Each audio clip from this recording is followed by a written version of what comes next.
మన కోసం కష్టపడ్డ ఆడబిడ్డల మీద నిన్న ఈ ప్రభుత్వం జరిపిన దమనకాండ రాష్ట్రంలో చూసిన ప్రతి ఒక్కరి గుండె కదిలిపోయింది.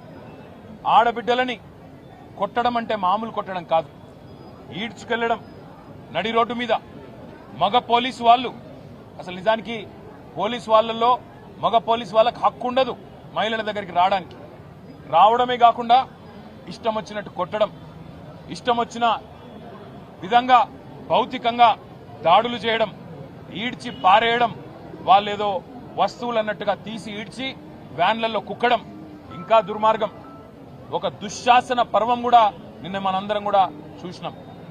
ఒక ఏసీపీ గారు, ఆయన ఈగో దెబ్బతిన్నదో ఏం దెబ్బతిన్నదో తెలియదు కానీ ఆయనతో పాటు కొంతమంది పోలీసులు నిజంగా దారుణాతి దారుణంగా ఒక ఆడబిడ్డ చీరలాగి ఆమెను భౌతికంగా ఆమె మీద దాడి చేసిన దృశ్యాన్ని రాష్ట్రం మొత్తం కూడా చూసింది. రేవంత్ రెడ్డి, ఇదేనా నీకు మహిళల పట్ల ఉన్న గౌరవం? హోంమంత్రిగా నువ్వే ఉన్నావు, నీ ఆధ్వర్యంలో ఉన్న పోలీసులు, నీ కింద పనిచేసే పోలీసులు ఈరోజు ఇంత దుర్మార్గంగా వ్యవహారం చేస్తా ఉంటే 24 గంటలైపోయింది. కనీసం ఆ పోలీసుల మీద యాక్షన్ తీసుకున్నావా? ఇప్పటి వరకు ఇంతవరకు కనీసం చెల్లించినావా? కనీసం ఒక మాట మాట్లాడినావా? నేను అడుగుతా ఉన్నా.